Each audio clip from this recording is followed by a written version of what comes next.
Tuesday night cafecito time, everybody. Welcome to the show.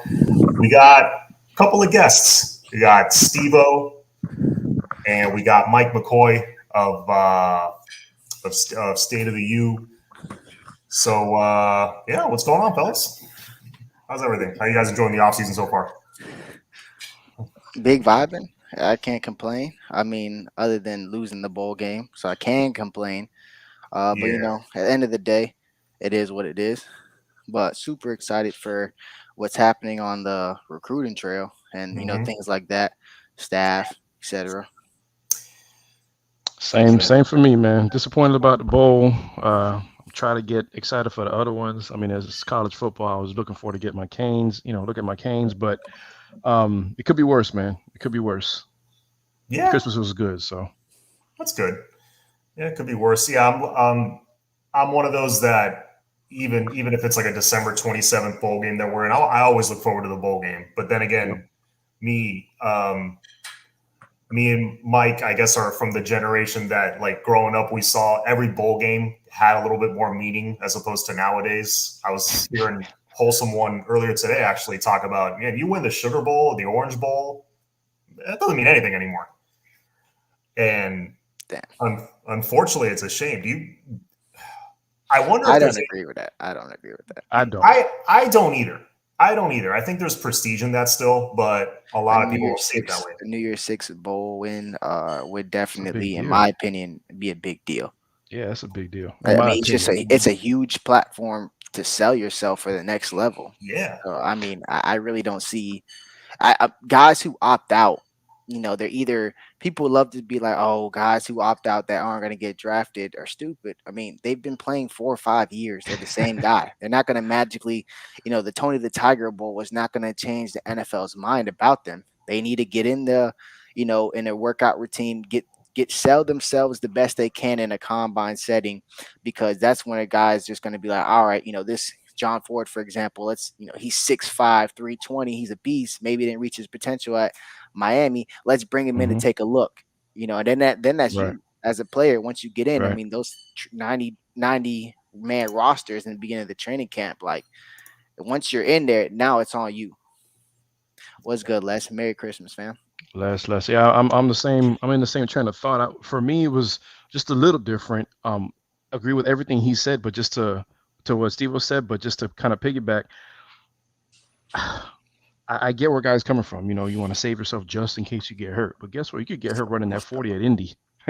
You can get hurt training Mm-hmm. for that combine. So I just don't like the idea of leaving your brothers high and dry. To me, that's not cool. I Uh, guess it's an old school mentality type thing. You could blame me for that. If you're gonna blame me for anything, blame me for that. But I don't like how yeah, that you could happens. pull something and things like that. Obviously, freaky things could happen, but Yep. the percentage of getting hurt training versus playing a full contact game for 60 minutes is Of different, fam. course. Of course. And we don't know. I mean, I don't want to say it, but I know one of the guys opting out was playing with the injury, all year. So he's probably trying to let that heal. So those type of things matter. Yeah. Do you guys think eventually, maybe it might not be in the next couple of years, but I mean like years from now, it's going to get to a point where those lower level bowl games, the Tax Slayer Bowl, the Tony the Tiger Bowl, are going to be kind of a thing of the past because we're already seeing so many guys opt out of those middle to lower tier bowls. I think that would be a sad day for college football. I mean, I like the tax layer bowl. I like the quick lane bowl. I like any bowl if there's football involved. So, Mm-hmm. and I think that would be taking opportunity away from a lot of guys. That aren't upperclassmen playing. This is their last show. They get to show. Look at the guy from Oklahoma State, Presley. Mm-hmm. Oh, he's not done. Go ahead, Steve. Yeah. Yeah, go ahead, man. In my bad, I gotta take care of the puppy. But what's it called? You got people who are like Presley from Oklahoma State. Before I lost my train of thought, he was a nobody until that game. Remember how mad Miami fans were about Oklahoma Mm-hmm. State? Mm-hmm. Look at him now. He's on ESPN. He's being mentioned as one of the slot receivers to look Mhm. out for, and that Mhm. really started from that bowl game. So I would definitely cringe and not be happy if we took that opportunity away from a lot of players, because a lot of these guys aren't going to NFL, bro. It's just the numbers, dog. It is what it is. It's not to say you trash, but hey, there's 32 teams. The best of the best make it. So let Yeah. these guys play. Then the bowl experience, they get to go to a place. They usually do some charity. So a Mhm. lot of people overlook. Like, bro, we was doing God's work in Orlando. We went to the Russell Athletic Bowl. We're helping kids with, a lot of different disabilities. This is blah, blah, blah. Spending time in hospitals, doing a lot of things that are good for the community of that area. So it would be sad to see bowl games be a thing of the past and only care about the big bowl games, which are going to have the players with the most opt-outs anyway, because those are the I guys, the teams with stuff to lose. Yeah, I mean, with how corporate college football has become, I doubt that there's going to be like a backtrack in the amount of bowls because it's all about the Benjamins, and so there's probably going to be right now. I think there's what, like 30 something bowls, 20 something, 30 something bowls, and I'm all Yeah, for probably it because I 30. like, yeah, right. I'm all for it because I like to watch football. There's always a South Florida kid in any bowl game you watch, in any football game you watch. It's like, oh, look at the South Florida kid making plays, and I don't think it's going to go back. Should it? I don't think so. I don't think it should either. Now with the expansion of the playoffs, who knows if that's going to make even more bowl games want to come up, because you're adding however many more to the playoffs. So it's like, okay, we might as well get a little bit more bowl games, not for the playoff teams, but just period. So look, more football is always good. Yeah, I think that's the way it goes. When you let's say we do a 12 man, there's already six New Year's Six bowl games, right? Hmm. Four of them or two of them are playoff games at first, and then the national championship. So there's like three New Year's Six bowl games that are not in contention for playoffs. Right. You expand that thing to 12. I feel like the bowl games that people are overlooking are going to get maybe better teams to play in them. Yep. So maybe you might see the birth of a bowl game or two, but I think it just heightens the significance of the other ones that you might have. There's potentially a top Hmm. 25 team heading in that bowl game. Hmm. So I hate how people, and I get why. I just don't like how people say, "Oh, the lesser bowl or this and that." It look, it means a lot to a lot of kids. All right, maybe not so much to fans. For the bowl game that's gonna get played at 1 o'clock or on a Wednesday when you're at work or whatever. But it's the finale, man. It's your chance to one last time to maybe impress somebody like homeboy, like you said, for OK State last year. Even though, like you said, you don't make your bones in a bowl game unless you're Jamarcus Russell and they fall in love with you out of one game, how the Raiders did. But yeah, man, I think bowl games are a special thing, and I hope it doesn't turn into 60 bowls. I like it how it is, but I'm pretty sure we're gonna see, because every year I'm seeing, oh, I didn't hear about that one last year. Oh, and I get it, they rename it because of sponsors or whatever, but still, like, it's just yeah, it's hard it to keep up. depends on if they add extra bowl games and HBCUs get a ticket to the Mm, dance. I'm cool with that. That would be hmm. something I'm cool with. Yep, yep, that would be great. Yeah, I would love to see that.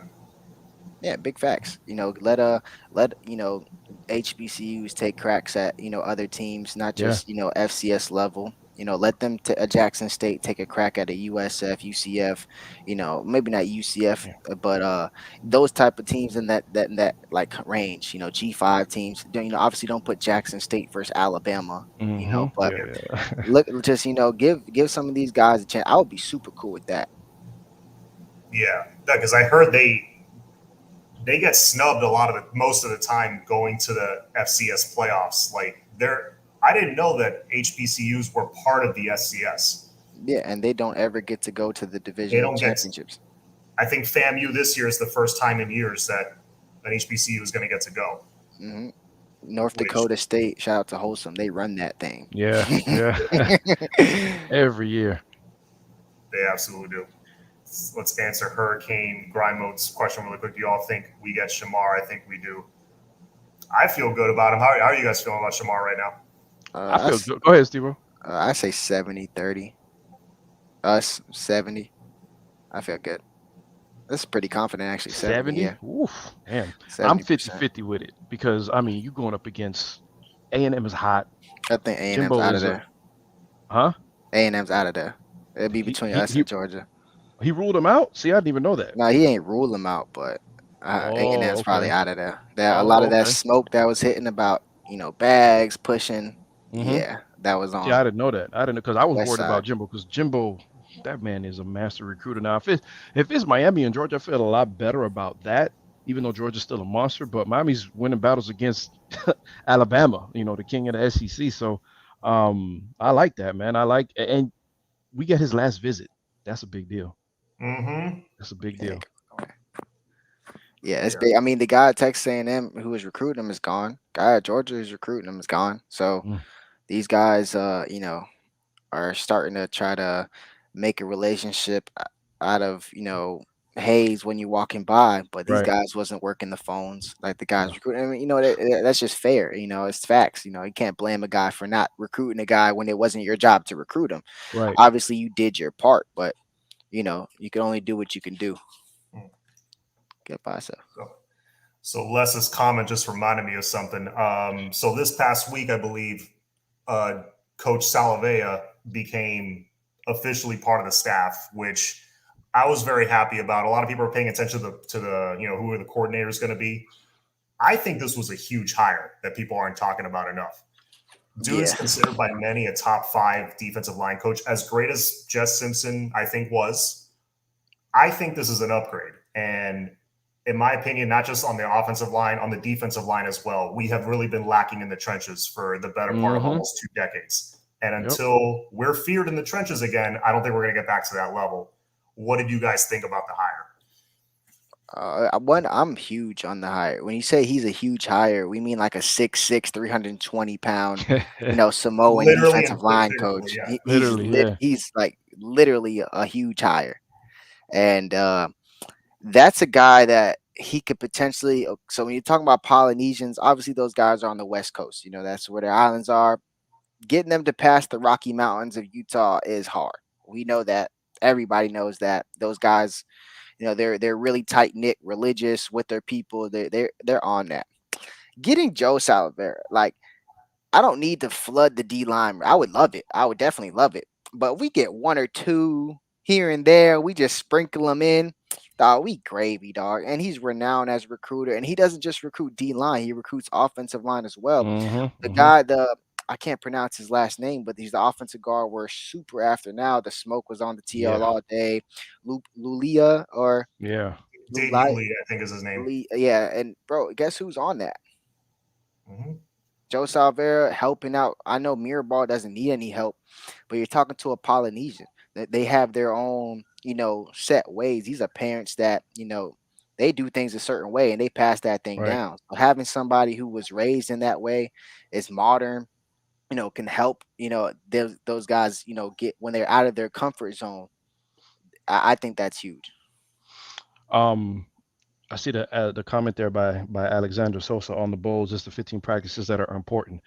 That's the part that has me annoyed. Yes, not watching them play, but Mario, and yes, he's observing, doing whatever, but he wanted to see these guys practice. He wanted to, go ahead and look at them with his own eyes, practice habits or whatever. That's the part that has me upset. Yeah, he could do whatever in the spring, but that's 15 less chances he has to evaluate and do his thing. So whatever. But on the Polynesian thing, you're right about what you were saying about it's hard to bring them past the Rockies, past Vegas, past Colorado, whatever. But I was talking to Wholesome the other night. We were on a Zoom, and he's part Polynesian. I don't know who, I forgot who in his family. I think his grandmother is. I can't remember exactly who, but he was saying that they are extremely tight knit. But you get Mhm. one to come, they're all coming. That's what They're, I'm saying. they're They all come in coming. bunches. They come in droves, man. So One or again, two a year, I don't maybe. care about I don't care about filling up the whole, line or whatever, but just imagine Miami doing the Haka pregame. Man, look, I'll be out there on the 50-yard line doing it with them too, man. That would be crazy. What's up? Y'all boys need flowers? Like, I'll pick them things myself. Yeah, man. Yep. That'd be nuts. Let me hit this comment really quick. Stephen Gomez, thank you for the donation. Is Coach Field going to add 20 pounds of Coach Feld, excuse me, going to add 20 pounds of muscle James Williams and turn him into our version of Clemson super freak Isaiah No, Simmons. he didn't. Oh my God. Let me tell y'all something about James Williams' body type. Bruh is skinny. He could put on 20 pounds and probably still not look like Isaiah It looked the Simmons. same. Yeah. Mhm. Yeah, he is skinny, dog. And I think he's gonna definitely put on some weight. You know, as I think Coach Feld is gonna do things the right way. Coach Feely is gonna give you as much mass gainer as your body can digest and get you bulked up, but you know you're not core. You don't have core muscle strength, Mhm. and then you know not to air out on them, but every single player, not separate position groups, had the same workout routine. That is stupid. Right. You cannot have quarterbacks lifting and doing the same routine as your O lineman. You cannot have running backs doing the same thing as your O lineman. That's probably why our O lines cannot move anybody. So I'm pretty sure that it's going to be a huge upgrade with Coach Feld, and he's going to put some weight on James, but you won't see that weight make him play a position he doesn't want to. I think he'll be able to play whatever he wants at whatever weight that he gets to. Yeah, that's like evenly distributed. What 220, 225. Dude is 6'5". So I mean, Almost it 6'6". almost 6. He doesn't look like 225 at all. Like at all. And I mean, again, it's a well distributed whatever. I'm one of the guys that hopes and thinks that he's gonna stay as a safety his entire career. I just like the fact of him flying around, and I get it. He makes plays in the box. A lot of his plays are in the box, but to me, it's a waste of athleticism if you put him that close to the box. I'm not the biggest X's and O's guy. Steve-O can probably tell you more about that, but me just from the outside looking in, optics or whatever, I want a guy with a lot of speed out there cleaning up the mistakes that we make potentially being that eraser. Yeah, I think it would be a crime to have him be a full-time linebacker because we have Yeah. three types of range at safety. We have Avante Williams, who's just Mm-hmm. athletic enough to run Mm-hmm. sideline to sideline, his range. You have Cam Kitchens, who's not the fastest guy, but has range due to his instincts. He's going to get a Yep. head start to get over Yep. there. Then you have James, who's just an athletic size freak Period. who's just going to get there just because of his body type. And he could be beaten on a play and just stick his hand up. Yep. That Pittsburgh interception to seal it, he dove. Nobody on the team is diving and getting there. You gotta be 6'5", to do that. 2 strides and then you're there. Yep. So I think it would be a crime not to use his range on the back end. But I also understand the fact that linebacker play is not the best on the team. So having somebody like James is Yeah. definitely a quick fix. But I just can't see him playing there full time. I think it would, if he gets to the next level and they decide that, cool, because he's getting paid at that point. He'll get paid Right. handsomely Right. for it. But right now he's trying to play what he wants to play, and I think we need a little bit of that. I'm okay with him, part-time here, part-time there, striker, linebacker every now and then just to kind of switch it up and get as many athletes on the field Third as down possible packages. situationally. Exactly. Like a Ferrari package or whatever. But I just like the idea of him top. And yeah, a lot of people saying that, his hips kind of tight, whatever, and he's having a groin surgery. So we'll see how that goes. Miami has top-notch medical staff. So we'll see how that happens. Yeah. So I flashed it on the screen a second ago. I know, Mike, you saw when it popped on the screen. Yeah. So No. John Madden. Yeah. Adam Schefter. I was just checking Twitter 10 minutes ago, I think. Yeah. Adam Schefter was reporting now. Ian Rappaport is reporting that, John Madden passed away earlier today. Oh, That's all of our childhoods, man. That's a long life, bro. If you're a football fan, you know that name. Yeah, man, that voice. R.I.P. I mean, I was just thinking about the other day, like, wow, man, it's been so long since we were able to hear Pat Summerall and John Madden call a game, and it was just boom. And you hear him do the replays, you see him do the replays. It's the same thing over and over, circling, the screen, and boom, and boom. Man, that's the GOAT. Literally the GOAT, man. Yeah, I got Mad 99 here on my freaking Nintendo 64 that I used to play, and I used to love when I would hit.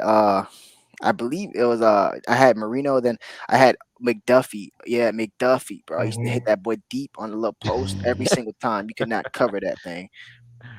Or like NFL Blitz, man. R.I.P. John Madden. That's crazy. Man, yeah, he lived a full life, like you said, though, man. That's a legend right there. That's the legend. Mm-hmm. Yeah, he will be missed. Absolutely, yes. Rest in peace, John Madden. That's crazy. All right, so let's see. Steve 305, thank you very much for the dono. Steve, Yeah. did you ever get a chance to try out for the NFL? Nah, I didn't. I did a regional combines for CFL though. Oh, I didn't nice. know that. Yeah, I'm about to. I got plugged up with my last. Obviously, y'all know I be training people down here, and going to sessions with a bunch of our players. But I'm about to try out for this fan control football league. The Johnny Manziel's in there, one of the quarterbacks. He's been begging me to do it, and I wasn't really taking it serious. And now he's like, "Bro, slide," because when he first pitched me this idea, it was like 2019, and that thing was Wow. not happening. Then it happened, and I was like, "Oh yeah, well." If you still want me, bro, I'm about. So I'm gonna have to slide that way. I'll be in Frisco, Texas, to try out for the Frisco Fighters. My boy Sam Bruce, shit, he was on there, so I'm gonna be doing that in like March or something. Oh Nice. boy, we be rooting for you, boy. Yeah, Yes, good sir. luck, Well, man. y'all know the last trial I had a broken hand, so I wasn't able to do too much. But Yeah, that's kind of important for a receiver, man. yeah, I was still out there. Y'all seen the picture? I had this thing. I had the little toy that you put in your finger and it claps like the little hand and flips. I had Oh like my 3 of God. those around my metacarpal and then taped around it. Yeah, man, it was rough. All right, Les is asking, guys, what defensive schemes will we run next year? I was talking to Flo about this on Sunday. He like most is thinking we're just going to run multiple schemes on defense. Well, what are you guys thinking or are hearing? I mean, Here we don't even slash know who think. a D coordinator is, right? I mean, we have You got to ideas. start We have there. ideas, right? We have Yeah. ideas. We know what we want to run. We want to be aggressive. We want to, and I'm kind of not so much going off topic, but what I do want to see as part of the defense, and I'm glad we're talking about this. We didn't get to see the real T-Rob coach. All right, we didn't get to really see him coach up guys and get them into that bump and run how he wanted to, because you remember his press conference, his opening press conference, he said we're going to go ones and ones versus practice. We're going to go, best player plays. We're going to be a lot of bump and run. The man was lied to. The man was lied to. So we didn't really get to see him or the fruits of his labor, right? So I'm really excited about the secondary. We got guys coming back. There's going to be experience back there. And I want to see how Corey Couch plays, because probably the best man coverage guy we have at the corner position is going to be able to play how he's, what he's good at. So I'm excited about the secondary. And somebody said Mason, I would love it, but we'll see, man. What do you got to say about it, Steve-O? Yeah, I think we go no matter what. I think it's going to be 4-3 multiple. You're not Mm-hmm. you're not bringing in Nigel Lee Kelly and all these other DNs not Right. to be 60% 4-3. Let's just be honest. And then just the rest of the personnel just doesn't fit. Like you want to say, we could say multiple, but what that means is we're gonna run as much of it as we can without Exactly. hurting us. So like, I personally think we'll be 4-3 multiple, and as maybe the DC whoever we hire, I'm hearing Mason. So as a possibility, not hearing that he got the job, but that's a great look. He's getting 1.5 at Auburn, so if we get him, Double he's that getting 2 mil. He's getting 2 mil for sure. at minimum. Yeah. So I think no matter what, maybe, and he's a guy who's ran pretty much every freaking system. When you're Mm-hmm. looking at Derek Mason, from 4-2-5 to true 4-3 to 3-4 to 3-4 hybrids, he's ran 4-1-6s, like insane stuff that he's done. He's been able to do throughout his defensive, background. So I would be really cool with that. I think personnel wise, we're 4-3. We're like 2 years away before we could play like a true like 60-40, 4-3, and then 3-4 odd sets. I think because you need zero techs. Like Right. we don't have any. If Nesta came back, could we do snaps there? Yeah, of course we could. But nah, Leonard Taylor is not a zero tech. Mm-hmm. So, Harrison Hunt is not a zero tech. Alan Hayes is going to be a good run stuffer. He's not a zero tech. Like we don't really have that. I was happy about getting the coach because I thought maybe Jason Jones, a good zero tech from Yeah, Oregon, would man. come. That didn't happen. So it sounds good to be like, yeah, we're going to do this multiple. We're going to do this multiple. We got to really be careful because we'll set ourselves up for failure. Do we have some chess pieces on D line? For sure. We have Elijah Roberts. I think that's the biggest chess piece on D line. Yep.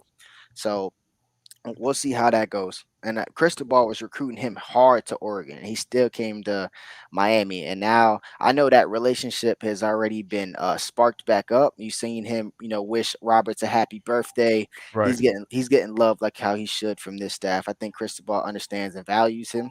Mhm. So that's a big thing. But yeah, I think we'll be 4-3 multiple. But you can't sustain running an odd set if you don't have the bodies for it. I mean, we barely had bodies for 4-3. Thinking about it, you know what I'm saying? Yeah, it's clear that Cristobal's addressing that first and foremost in recruiting, getting the bodies to fit this Mhm. team. So that's good. Cuban Kane asked this question earlier to close out the Diaz era. This is a good one. Name the best and worst thing he did for the program. Or we'll go the other way. I'll start with you, Steve. Worst thing, lose to FIU has to Mm-hmm. be the worst thing. Oh, you I stole mean, mine. Yep. yeah, I mean, I was thinking 4th and 14, 4th and 17. All these things came to my head. Then I was just like, whoa, whoa, whoa, whoa, whoa, whoa, whoa. We lost on where the Orange Bowl was. Like, whoa, to FIU. Still not over that crap. Yeah, like that's got to be hands down number one. If they tell you anything else, it's just because I said it first. So don't beat him up for it. But best thing he's ever done, uh, honestly, I give a lot of credit to Manny Diaz for that 2017 season. To be honest, so I'm gonna say the best thing he ever did was introduce the turnover chain because that 2017 did it phase out over time? Yeah, but that was the funnest season of my life, bro. I went to 6 games. We didn't lose one of them. We didn't lose one of them. We was going crazy. My grandma was rocking the turnover chain. Like, I think that was probably the best thing he did because it was successful. But after 2017, you could debate, even though 2018 we had a great defense, but I mean, yeah, that would probably be his best thing. Because I think of what that defense did to Notre Dame. That year, suffocating the light. That was the best game I've ever been to. I had never been to a Notre Dame game. My dad was like, "Yo, I went to a game away." And obviously, it wasn't a Miami crowd, and we was just romping them out. It was the best experience ever. So it was like, I bet, like we gonna do that again.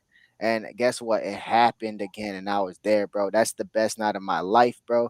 I got a video on Twitter of my mom screaming, "We back!" like halftime, right after Trajan Bandy took the pick six. Like I give credit. That's the best thing Manny Diaz ever did was put that defense out there against Notre Dame. So I'm gonna give him the 2017 season. Um, I'm gonna start with the best thing he did while he was here. For me, it's kind of like a two-part thing. I like the fact that he brought in Lashley. I think that's in my opinion, one of the best things he did because we saw uh, what it ended up. Even though it didn't look good, especially towards the beginning of this season. I mean, look how it turned out. You had TVD one game away from possibly breaking the record for was it most touchdown passes thrown in the season, and Yeah, he probably would have got it. Likens was say we played the bowl game. Likens we was need going five. to try to get him. They needed five, so he knew it. TVD knew it. Everybody knew it. Likens was going to try to get him that five. Um, but anyway, I think bringing in Lassie, I think that was a big deal because for the longest time we were screaming spread, spread, spread.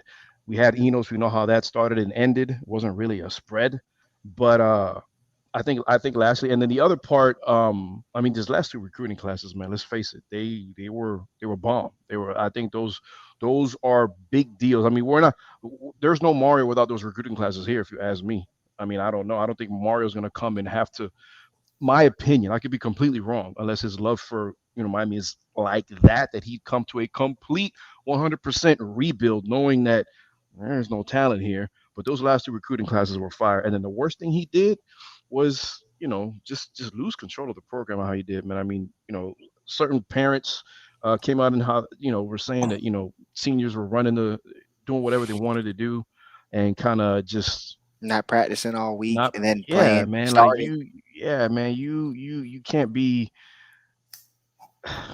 losing control. I'll put it nice and short, losing control and just not having a grip. And I haven't. I think that goes to like players not respecting you, and just kind of them running running shit. Can I say shit? Sorry. Running things. And so you can't be a leader of a team and expect young guys to follow you like that. So he just, I mean, maybe it was because it was his first job here and he didn't know how to take the reins or whatever. But those two are my, the best and worst things that he ever did. Yeah. Well, before I give my answer, I know Steve, you got to head out to your flag football game. So Yeah, we about to go tear these boys up, man. Appreciate you, John, for having me on. Mike, fam, I'll catch you guys later in Discord, man. Have a great rest of your show. I'm be waiting to see what that answer was. John, what's the worst Manny era? yeah. Rewatch squad. I'll tell you. Yes, sir. Y'all have a blessed night. Have a good All night, right, man. man. Good game, man. All right. So best thing Manny did, kind of in line with what you said, his recruiting. He didn't leave the cupboard bare. He gave us the Van Dykes and the Avantes of the world. And, right. It's two recruiting classes that we are very excited about. So the cupboard is stocked with some talent we're really excited about. And some talent that's already gotten some experience. Exactly. Whereas if you go back, Coker kind of left the cupboard pretty bare for Shannon. He kind of had to start over. Shannon left the cupboard pretty bare for Golden. Golden, he did a good, pretty decent for. Oh, go ahead. I thought you were done. Go ahead. Yeah, Golden. Did he leave the cupboard bare? Golden left some guys for I Rick. think he did. Yeah. Yeah. I mean, there's a lot of guys that he recruited that are in the league. That's true. Rick did a great job developing them in their junior and senior year, I thought. Yeah, but he left them some dudes. Manny has left Coach Cristobal with some dudes. Not to mention, for the first time, aside from De'Ara King, for the first time, I feel like we really do have our quarterback. Yeah. And he will start a chain reaction of, okay, after him is Garcia, after him is Ja'Cory Brown, after him is whoever. Yeah. So that's the running back room is stacked. The receivers are deep. I mean, I know a lot of it is unproven talent. Well, I can't even say that because a lot of the receivers played, but the running backs, they all played. Chaney's going to come back. All right. The D line is probably, you could say, somewhat thin, but I mean, there's guys you can put in everywhere, and there shouldn't be that much drop off after the starter. I do air quotes because to me, like, there's a lot of guys that can start. There's a lot of guys that can start on this team. Yeah. As far as the worst thing he did, I would have to say the way he sounded in press conferences this year. Like a funeral. Oh my God. Yeah, and man. Saying ridiculous stuff like, oh, we were a missed field goal from doing something special against Virginia. To everybody. A bad Virginia team. And I think it was App State that he says, App State does that to everybody. Yeah, like, man, you can't not down here in Miami. You can't get away with saying stuff like that, man. No, man. Yeah, no, you have to hold us to a higher standard. And he didn't. He would do stuff like, do the slip and slide in the rain when we beat Virginia by like a point. That's. Yeah, the picture taken on the sideline. I mean, there was just no accountability. The guys weren't scared of getting reprimanded. So therefore you have anarchy. And that's not cool, man. With teenagers? No.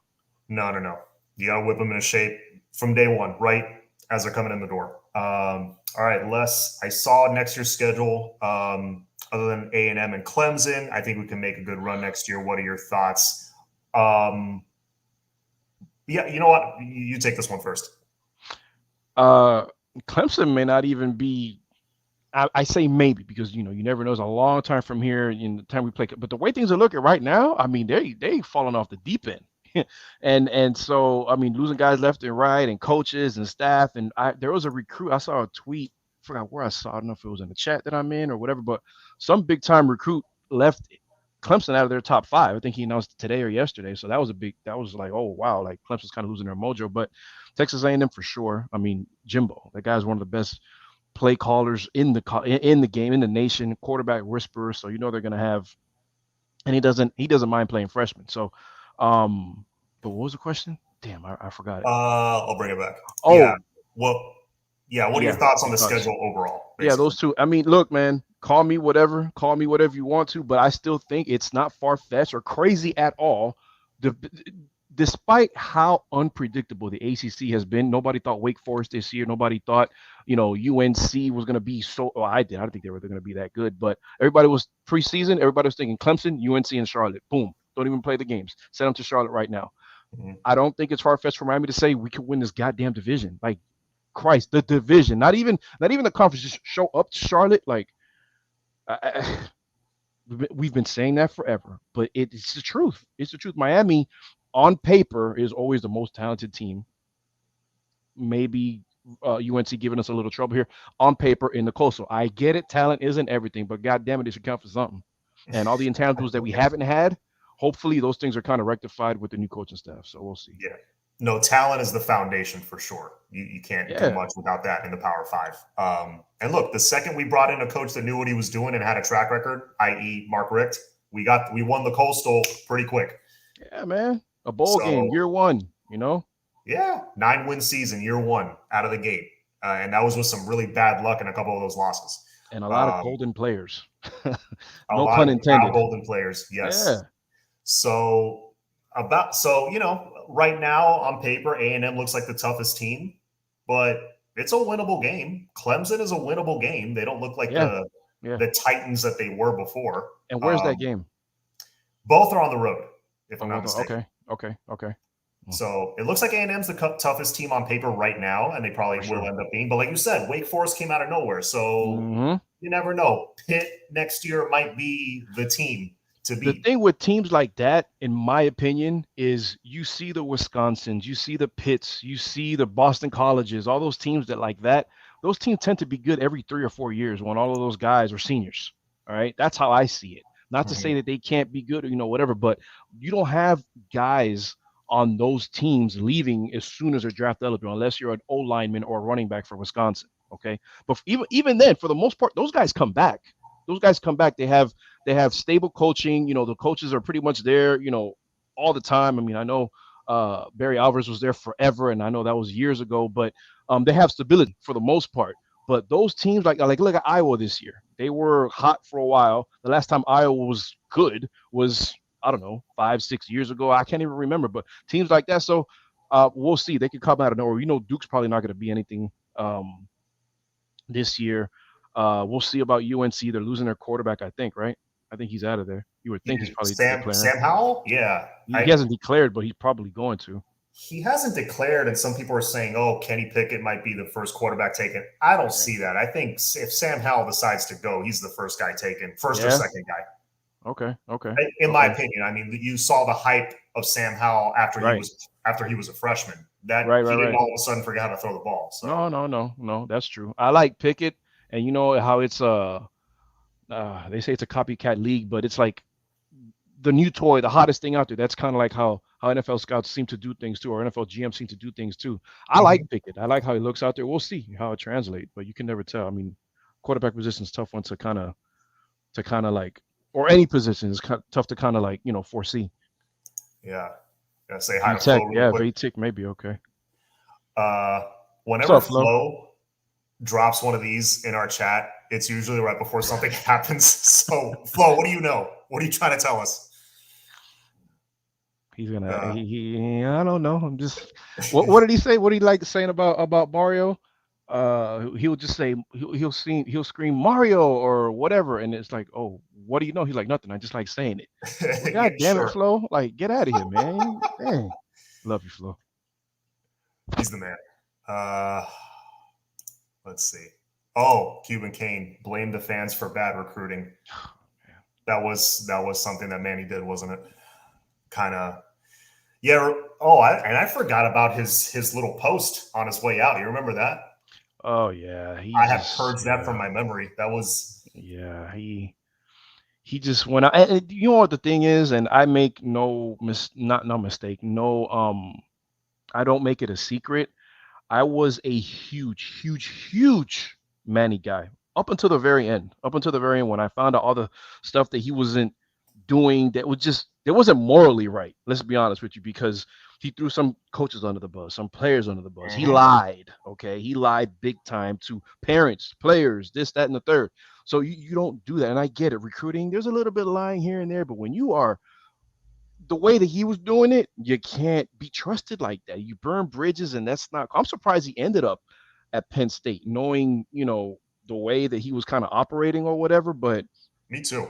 And when I say that, I don't say because of his performance, he's going to have to work his way back up. Look, Manny, at the top of his game, he's one of the best defensive play callers we know. And at the worst, at his worst, he's one of the worst ones because he's stubborn and when things don't work. And I think Manny Diaz defense is best when he has a really, really good offense, because we all know that he likes to tell his guys to go get the quarterback, be aggressive.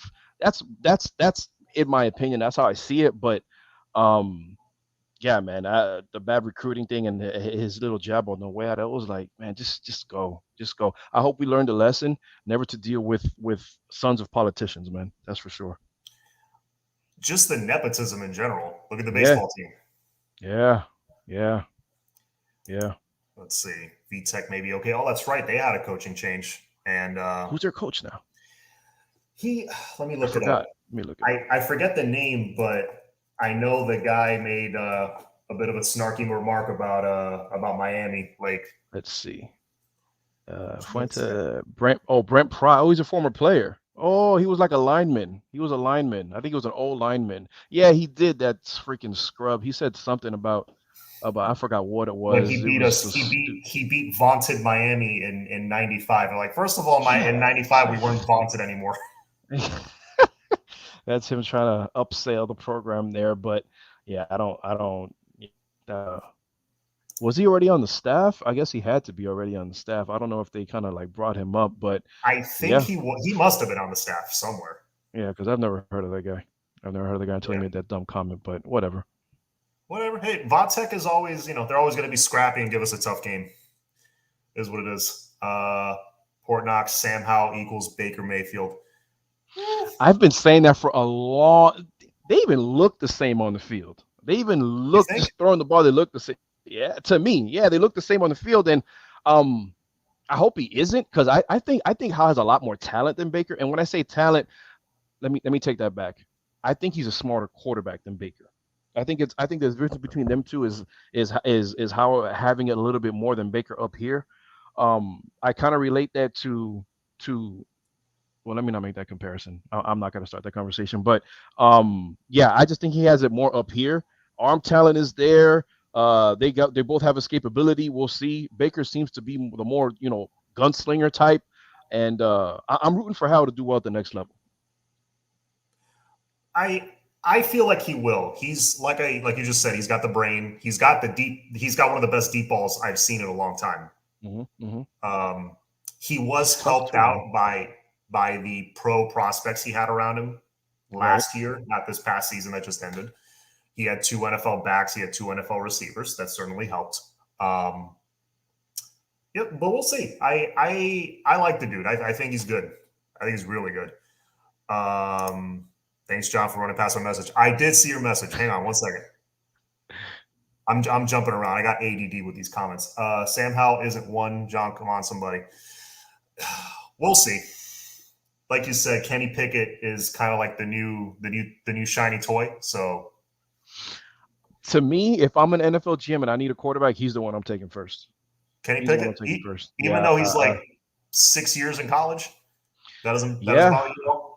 Yeah, no, it doesn't. I mean, it shows he's mature. Maturity. He's probably that much mature ahead of guys that are coming out. I mean, that normally means something. I'm not saying it always does, but I just like him, man. He's calm. He's composed. He can move. You know what I'm saying? If he throws in a fake dive, he's going to be effective. But I wonder if they ruled that out in the league. I know they did in college football, but I don't know about the league. But I like him, man. I like him a lot. He's very. He reminds me of another a guy in Pittsburgh, Roethlisberger, a little bit. Oh, okay. Like his style of play. He is very much a Pittsburgh blue collar style dude. Yeah. He said, what did Terry say? Manny replaced the DC at Penn State. Oh, so he was a DC at Penn State. Okay. Right. I didn't know that. Well, we'll see if he can make Miami versus Virginia Tech a rivalry again, because that was fun when it was. Oh man. Yeah. Like those Vic years, and even before that, what was it? What was his name? The quarterback's name? I want to say it was Brandon or Russell, some tall. dual threat quarterback. I forget what his name was, but yeah, those were battles, man. Those defenses, and then we were victim to Beamer ball a few times too. He got us on some blocked punts. They Oh, were yes, he huge. did. Do you remember the 0-1 game? The up in Blacksburg? That was like the final test before the Rose Bowl. We almost lost that game. People Oh my forget. God. It was a Philip Buchanan that fell down on the 2-point conversion. I think it was Philip Buchanan that fell down. I want to say it was. It was Philip Buchanan who fell, and was it Eddie Royal? No, it wasn't No, Eddie it Royal. wasn't Eddie Royal. It was a quarterback that I think my Niners draft. I mean, not a quarterback, a receiver that I think. And I always remember his name. I promise you. I'm not saying this for the sake of He was this a Dolphin. He was a Dolphin podcast. for a He was year. a I Dolphin. remember. Oh my, Ernest Wilford. There you go. Boom. Ernest Wilford, yes. Ernest Wilford. Right in And the drunk stomach.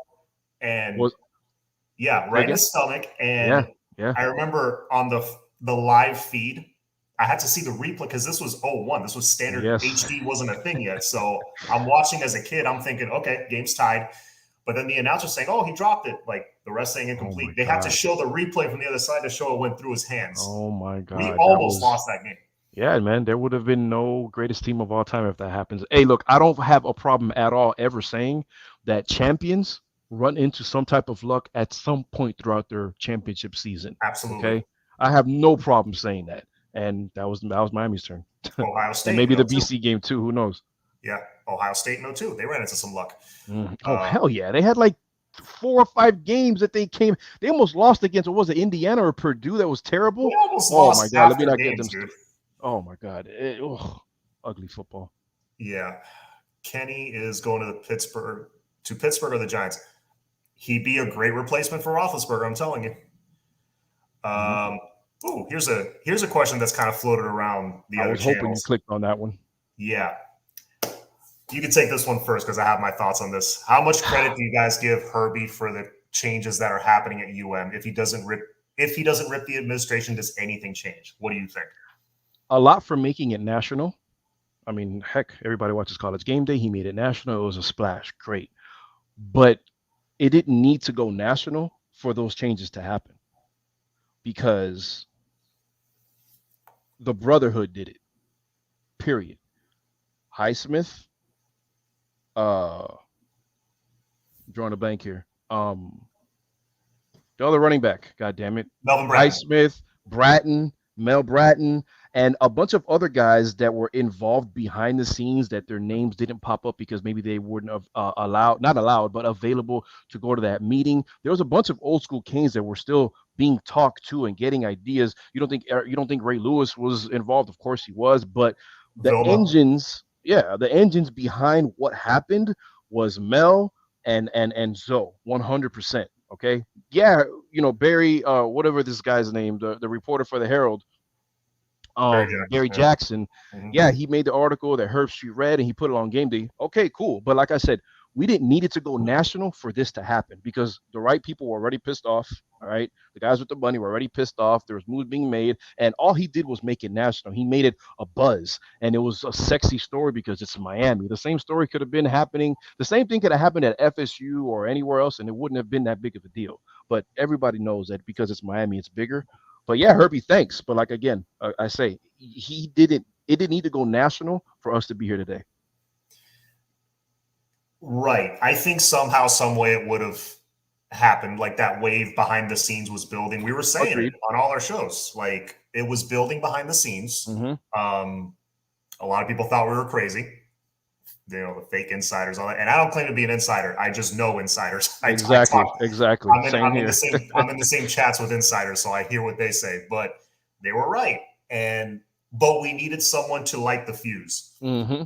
And Herbie saying that on TV lit the fuse and maybe expedited things a little bit. Yeah. Let me ask you though, if we beat Florida State, are we where we're at right now? Yeah. Manny was gone, man. I really, truly believe that he was gone. It may have prolonged the process by however long it was, but Buddy was gone, okay? Maybe. And when I say maybe, I can't stress it enough. A new guy comes in, AD, and okay, let's give him another year. Because let's just say you catch lightning in a bottle, that you don't lose to FSU and you win out and you end up going to Charlotte. It's kind of hard to fire a guy that does that. right? Whether you would do that or not, that's on you. I'm glad I didn't have to make that decision, whatever. But yeah, he was gone, man. I think that happens regardless. And then Rio was coming because he knew, well, we knew that he wanted certain things in place before he signed on the dotted line. Like, don't even call me at Oregon if certain people are still here. So that's why certain people left or left mutually, right? Mhm. Or were pushed out or whatever before he wasn't even a thought to, whatever. But yeah, I think that he's out even if we beat FSU. I'm on that one. I'm torn. I hear you. I think they would have fired Blake James at the end of the season. Like, stuff would have happened after the season was over. Okay. Definitely the loss to FSU really expedited things. I think the Brotherhood, everybody behind the scenes were like, we had our plan, scrap that plan, pull the trigger right now. I think that's kind of what happened. Because we were all hearing, because you know what we heard during the season after the Virginia game, no, Manny's out. Exactly. He's already at, why is he still coaching? Exactly. Why is a fired coach coaching right now? Like, we were all confused. And then they were like, oh no, they might keep him another year. It was so opposite. That's why I'm like, I don't know what would have happened, but you're and I don't blame you for thinking that way, dude. I mean, I don't, because again, the confusing part is, like, we started looking good on the field. Miami started playing well, and TVD saved a couple jobs for a couple weeks or whatever, and you have that situation. But I'm glad it worked out how it did. I'm not saying I'm glad we lost, because I wasn't one of those people rooting for us to lose, or that'll never be me. But we're here, man. That's all that matters. I'm glad it worked out the way it did. That's all that matters. Yeah. So 908 Canes all day says, and this is, we'll end on this topic because I think this is a good one. So the players were on the gate trying to get on campus. Administration wasn't hearing it. Wanted to keep the money in the medical department and oceanography. He reminded me about the fact that I guess former players, for the better part of 2 decades now, weren't as welcome on the sidelines as we thought. Like, there were rules against them coming back, which I think is crazy. I think they can only benefit from that. However, I've heard certain guys, I remember, I think I was Joaquin Gonzalez on Orange Bowl Boys or one of these podcasts, was like, listen, me seeing a former player on the sideline, it didn't make the difference of us. I don't think it ever made the difference of us getting a win. Mm-hmm. But you always want to play harder when you're Santana Moss and Michael Irvin's on the sideline. Of course. It's like the added, like, oh man, like, a legend's here to see us play, especially like you said, if it's in your position group. And I mean, I only know one way, because football is my first love, but I never really played organized football. But there's only one way I know how to play basketball, because that's the sport that I play. And that's, I'm never going 75%. I just don't know how to play anything else but doing it 100%, right? So with that being said, yeah, I'll be on the field. I'm playing every game 100%. But if you know that I'm a linebacker and I got to go answer to Ray Lewis because I missed a tackle, like, you don't want to go, you don't want to see that on the sideline. So you're going to make sure that you dot your I's and cross your T's and do everything, you play your assignment the right way, as it should be in every week. But, it always doesn't always happen. But I forgot who told me, and I don't know how accurate this is, but this is someone that kind of knows his stuff. He was telling me that unless you were, and I think this was, I can't remember if it was under the Diaz regime, the Golden regime, or the Richt regime, but under one of those coaches, you were only allowed on the sideline if you were currently in the NFL or a Hall of Famer. And I think that's a bunch of crap. If that was accurate, I think that's ridiculous. Okay, either you're an active player in the NFL or a Hall of Famer. And if that's true, that's just not the Miami way. And that's not going to happen under Mario. There's just no way in hell. No.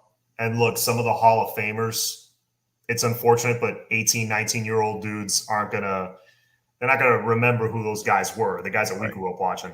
Right. They heard of Santana Moss, Reggie Wayne, but, they were too little. They don't remember. But if a Jalen Phillips, who's getting 8-9 sacks as a rookie, shows up, KJ Osborne, who's scoring touchdowns, Braxton Berrios, who just took one to the house the other day. Maybe even a Jimmy Graham. He's on the way out, but Jimmy Graham, who he is. They probably watched him when they were growing up, Right. You got to welcome everybody. Yeah, man. If you're Yeah. willing to help, even if it's in the smallest of a capacity, you got to find a way to let that happen, in my opinion. Absolutely. It can only help. Why not? But yeah, man, I think we'll stop there. So Mike, please let the people know, if they don't know already, where they can find you, your Twitter, your socials, all that good stuff. Thank you for letting me on. I appreciate it. Anytime, Yeah. man. It's always a good time talking Canes, chopping it up. But yeah, the hashtag, not the hashtag, Your ad. the tag is right there. Working on an article right now for stateoftheu.com. That's where all my work is for now. And I'm working on something, getting back on the airwaves, man. It's taking a long time. But Rome wasn't built in a day. So I'll be back on somebody's airwaves sooner than you think. Hopefully 2022 is that year. We'll be on the lookout for that for sure. But yeah, man, good luck with that. Go follow him on Twitter. Go check out his articles on State of the U. It's good stuff. Go go subscribe to Cafecito and Canes if you haven't. Let me show you my That's me on Twitter. And yeah, thanks everybody. It was a good show. We had 100 and something on the Sweet. chat at one point. Sweet. Yeah, so thanks. I appreciate the support, guys. Please go hit that like button. Mike, thank you again. I always love your opinions on everything. So, good having you on. I appreciate that. All about the U, guys. Go Canes.